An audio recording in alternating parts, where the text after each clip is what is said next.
এই নির্বাচনে আমরা আপনাদের সকলের সহযোগিতা চাই। আমরা চাই চরের ট্যাক্টর ইউনিয়নে আল্লাহর অশেষ রহমতে আপনাদের দোয়ার সহযোগিতায় যাতে করে আমাদের একটা ভোটও নষ্ট না হয়।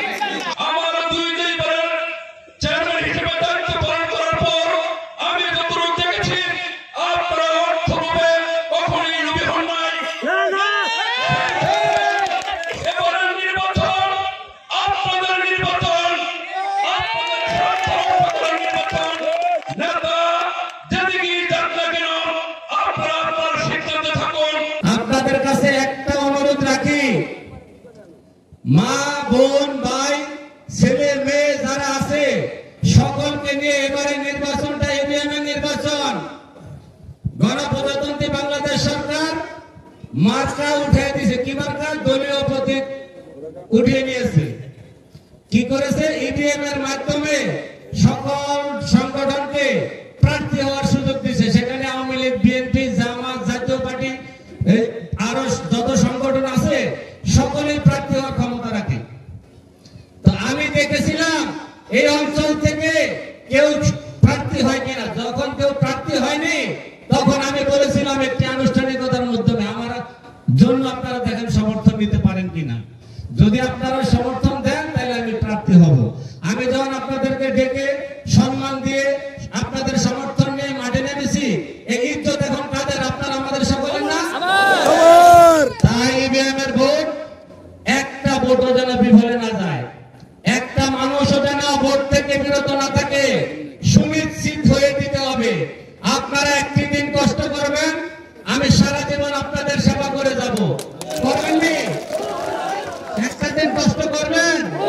29 তারিখ হেলিকপ্টার মার্কায় ভোট দেওয়ার জন্য পরিবারের সকলকে নিয়ে প্রত্যেকে দায়িত্ব নিয়ে প্রত্যেকের পরিবার ভোট দিতে যাবেন, একা যাবেন না। যাবেন?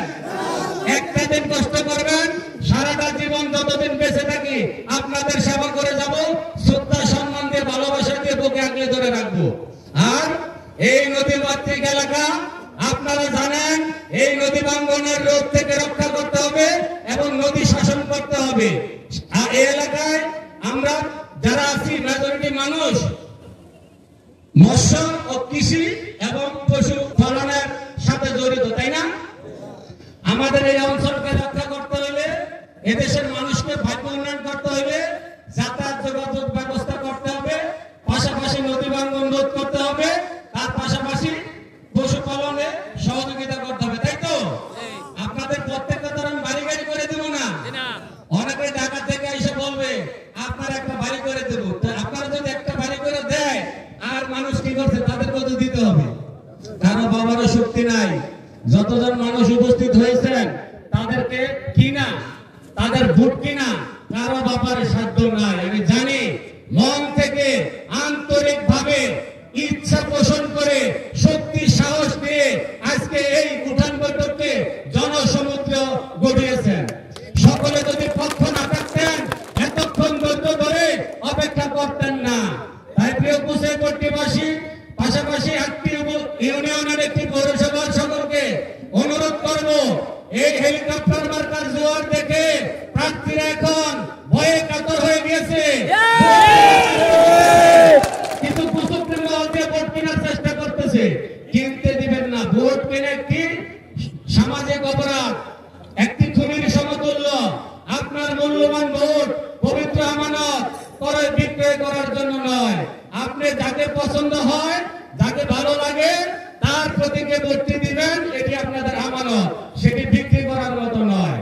যদি এটি বিক্রি করে দেয় কেউ, তাহলে তার এলাকার উন্নয়ন ভাগ্য সে নিজের হাতে খুন করলো।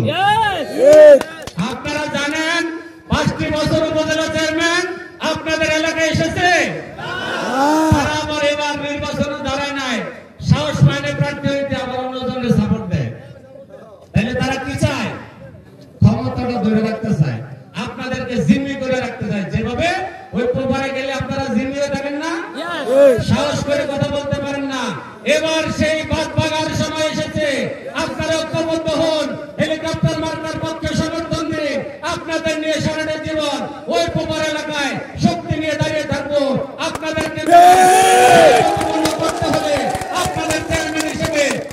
আপনাদের জনপ্রতিনিধি যারা আছে, রাজনীতিবিদ যারা আছে, তাদের শক্তি ঐক্যবদ্ধ করে তাদের সাথে আমরা একমত হয়ে তাদের সাথে যুদ্ধ করবো। আসুন রাজনৈতিক যুদ্ধ চালাই, ফয়সালা হয়ে যাবে। আপনাদের আদান দিতে ফয়সালা হয়ে যাবে। আল্লাহ যদি রহমত করে 29